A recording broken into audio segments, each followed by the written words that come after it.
Richie's hooked up. He's worn out with this one. Needed a break. Go get him. Go get him, Rich. Go get him. Good evening, PA Figs here. So tonight we're going to make a dish that I call pork chop Fig-rese. And it's kind of a take on chicken caprese. I'm just going to make it with pork chops and some figs as opposed to the normal standard. So let's get started. First thing I've got is a bag with some flour in it, just all-purpose flour. And I've got 2 bone-in pork chops. I like bone-in, to each their own if you don't like the bone. But I personally think the bone gives it a little bit more flavor. And all I'm going to do is get these pork chops in here and get them floured on both sides. And that's just going to give you a little bit of a crust on the pork chop, which I personally like.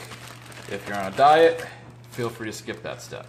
So while I'm doing that, get my knife out of the way, I'm going to get this pan going, get it nice and hot. And I've got a garlic-infused grapeseed oil that I'm going to use. Feel free to use olive oil, not really all that much different. The grapeseed oil, I believe, can get a little bit hotter. And normally I'd add a little bit of butter too, just for the flavor. But tonight I think I'm going to skip it and just use the grapeseed oil. Okay, so I'm going to let that get nice and hot. Got the 1 pork chop done. Let me grab a plate.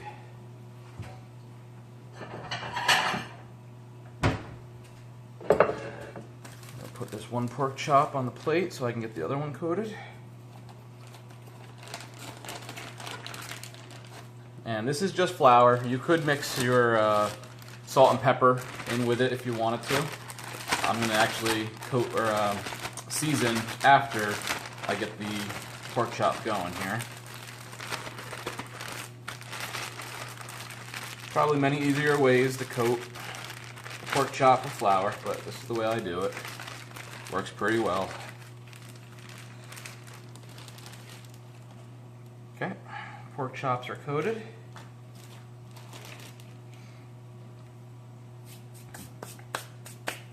Put those aside. Now with the tomatoes, these are just some cherry tomatoes from the garden. Let me get a towel here. Alright. So these are just the cherry tomatoes, nothing special. And all I'm going to do is, I'm just going to cut these guys in half.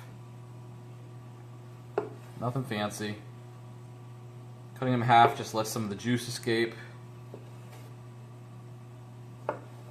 You're not sitting here all day trying to chop them into smaller pieces. They'll make kind of like a thick base for the pork chops. I know, my knife skills are slow. I apologize. But we gotta wait for that oil to heat up anyway. Now the tomatoes will take a little bit to cook down, whereas the figs won't take much time at all. So I'm not going to add them together at the same time. I'm going to get the pork chops cooked. I'm going to do about 5 minutes per side on that pork chop. And then I'm actually going to remove the pork chops. So let's see. Oil is almost hot enough. I want to get a good sear though. So I want that oil nice and hot. Alright, so the tomatoes are all cut up. Now the figs, I'm just going to take the tops of the figs off. You don't want to eat the stem. And the figs I'm going to actually cut into at least quarters. You don't want real big pieces. Let's see how those figs look. Oh, nice. These were fresh out of the backyard. Same with tomatoes, same with the basil, and same with the parsley. So let's see, these guys all cut. These will just add a little sweetness to the meal. Pork, if you've ever cooked pork before, goes very good with slightly sweeter items like apple cider or apples. I actually like a mushroom dish that we make as well. Mushrooms probably would have gone pretty good in here.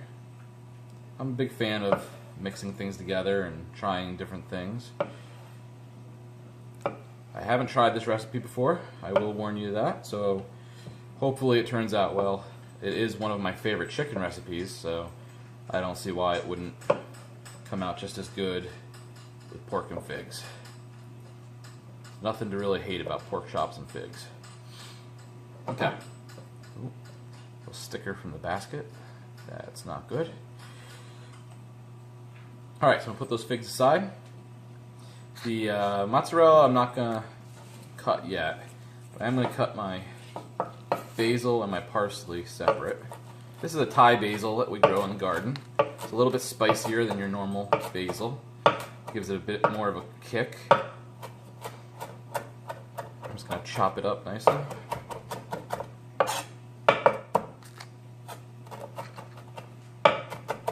I can feel that oil next to me to get nice and hot.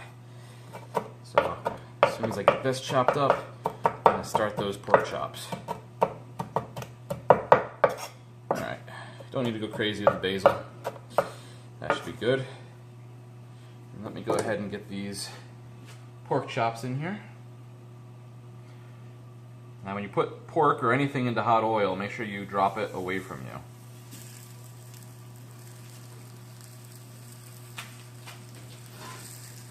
When you get in there, just move it around a little bit. That'll break the seal it has with the pan. Alright, I'm going to set my timer. I want those to go for 5 minutes.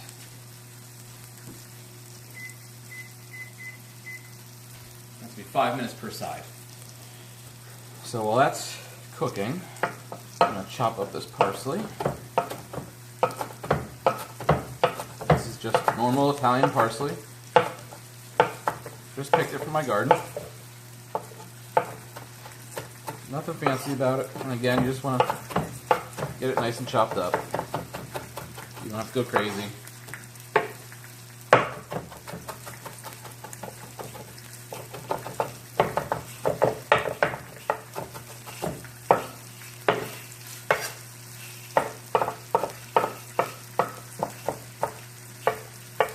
Okay, that should be good. Now we just gotta wait for those pork chops to cook. So I'm going to go ahead and pause the video while we wait for the pork chop. Alright, it's been 5 minutes. I'm gonna go ahead and flip these and get the other side seared. Look at that sear, beautiful.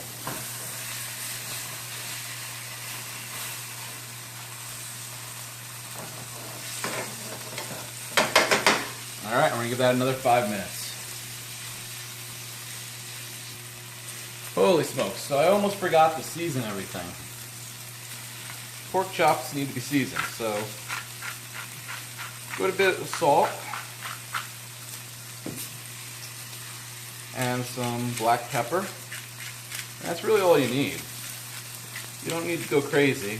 A lot of your flavor is going to come from the basil and the tomatoes and hopefully a little bit of the figs. So just add a little bit of seasoning. I'll be back when they're ready. Okay, so 5 minutes is up. Both sides have cooked for 5 minutes. Now the one last thing I like to do is to put the pork chop on its end like this and get a nice crust on the outside.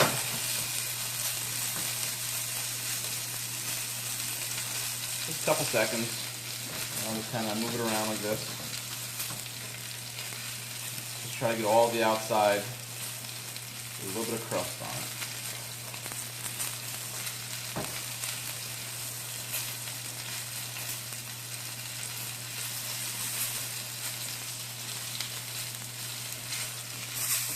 And the next one.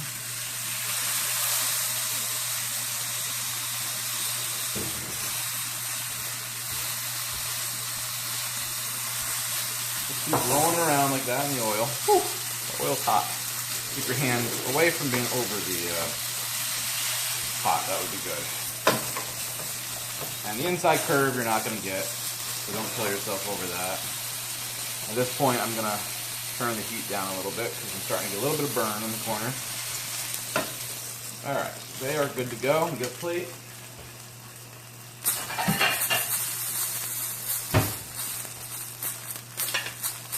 pop these on a plate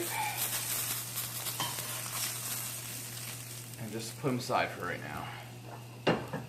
Now, with that pan still hot, I'm going to take my balsamic vinegar.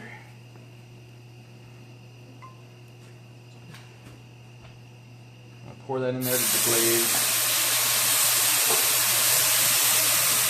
the pan. So you got some wooden spoon.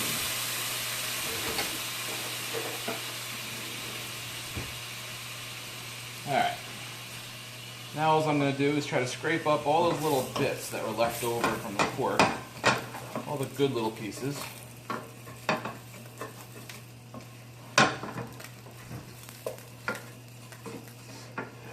Get them mixed into the balsamic. Looks pretty good. You don't need a lot of balsamic. I've used a lot, I've used a little. It doesn't really matter, to be honest with you. Whatever your preference is. I just use enough to cover the base and bottom of the pan. Okay. And now I'm going to toss in my tomatoes.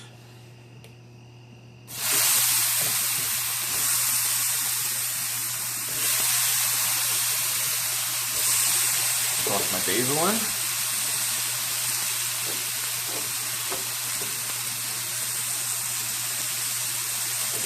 And I'm just going to wait a little bit on my parsley. I don't want to toss my parsley in quite yet.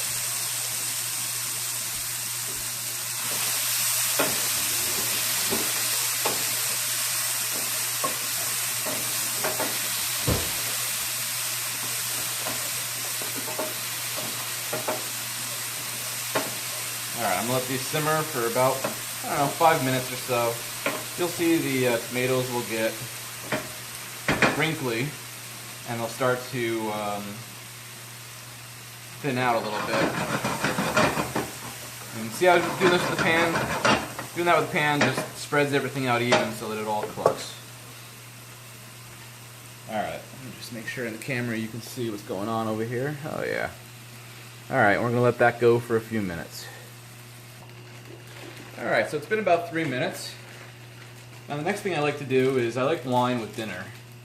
And this is a Merlot. Any red wine I like for the most part.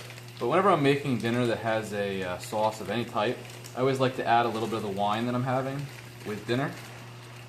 And then I'll actually simmer that down. I normally use it as a deglazer, but in this case I had used the balsamic. So in this case, I'm just going to add a little bit there to give it some flavor and to give a little extra sauce to go on the pork chops. So I'm going to mix that in and cook it for another 2 or 3 minutes, let it reduce, and then once it reduces, we'll move on to the next step. Alright, and while I'm making dinner, Teresa is working on a dessert. This is a pre-made pizza roll that comes in like a can. We didn't have time to make our own dough. So we're going to try to make a fig dessert. I actually made some fig jam out of the figs, and we're going to spread it on with some chocolate and roll it up in a pinwheel. Alright, so I've got this reduced down to where I want it. You can see it's thickened nicely. Still a little runny. You don't want it to be completely thick because you are going to cook it for a little bit longer with other things. So now, I'm going to toss my figs in. And I'm tossing in my parsley.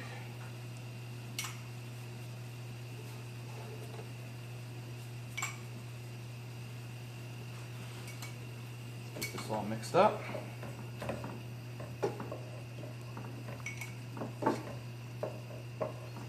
Alright, now I'm going to spread this out like this so I can put my pork chops back in.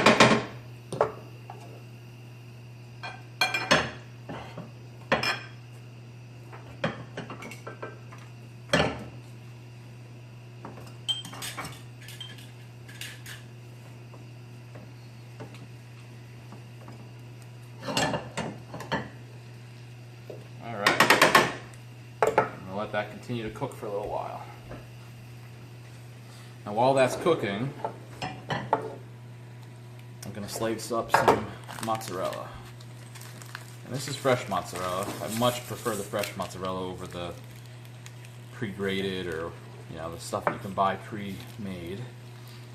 All I'm going to do with that mozzarella is I'm just going to start layering it on top of the pork chop.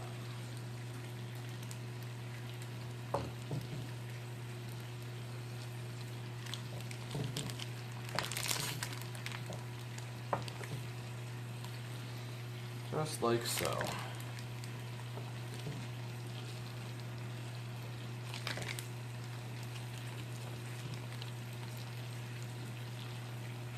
Alright, that's all for the cheese. You don't need a lot. I mean, don't get me wrong, more the merrier. Especially when it comes to fresh mozzarella. Alright. Now, I need to find a cover. I'm going to cover that just to get the mozzarella to melt.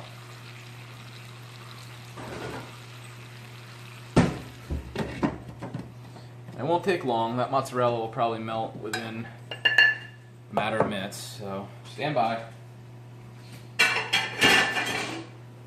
Just checking how Teresa's doing over here with the dessert. Looks like she's got the fig jam spread. I made the fig jam fresh today. Looks pretty good. Teresa, what else are you going to put on here now? I guess we're going to try some chocolate. Some chocolate? Morsels. Some chocolate dark morsels? Chocolate. Dark chocolate morsels. Alright, let's get her on. Get her going. Alright, so now we've got the chocolate chunks on. And all she's going to have to do is roll her up into a pinwheel. And then we'll bake her. We'll come back after she rolls her up, because this is going to get messy. Alright, we got the pinwheel made. Teresa, are you going to egg wash it, or are you just going to put it in as is? Alright, we're not sure. We'll figure it out, and we'll show you the results. Okay, it's been a few minutes, and the cheese is nice and melted. Time to serve. Oh, that looks good. That looks very good.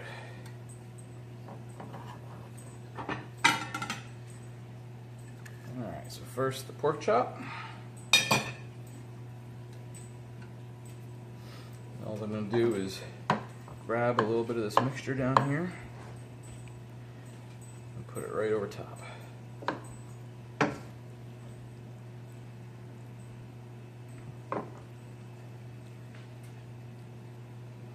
That's all there is to it.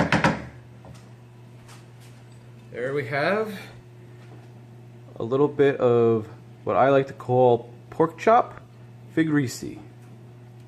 And we'll see how it is. Go ahead and give her a try.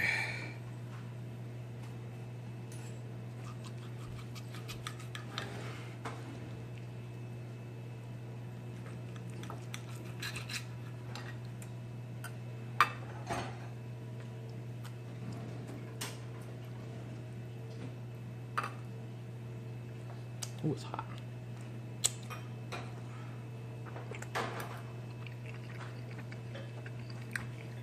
Oh, that's good. Mmm. And tastes just a little bit of the fig in there. Mmm. Very good. Definitely a dish I'd make again. Alright. There we go. Pork chop, Fig-rese.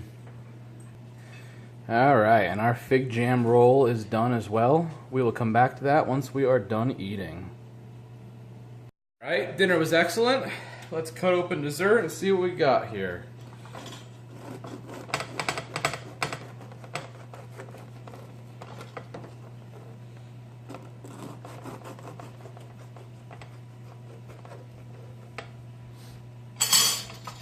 Plate.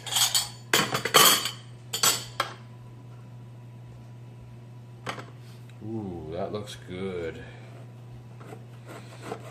Very simple, very quick. We had it in at 425 for, I don't know, 15 minutes or so. Didn't take very long at all, but boy, it looks good. Dropping all the filling.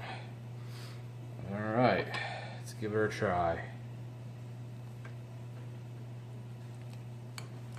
Would have been better with some like pie crust or phyllo or something, but this is what we had on hand, so. Oh, pretty good. Yeah, definitely would have been better with like a phyllo dust or Thinner crust. something thinner as opposed to pizza crust, but that's pretty good. Go ahead, Teresa, give it a try. The inside didn't cook as much as I would have liked. I was afraid of that. We should have just turned it over once as opposed to pinwheeling it. But the jam's good. Chocolate gives it a little bit of a deeper flavor. Not bad. Yeah. I think I'd probably try something a little different next time, but you know, it's not bad for the first try. All right, this was what do you want to call this? Meals with PA Figs? How about we call it supper time with PA Figs? All right, this is PA Figs. Everybody have a good night.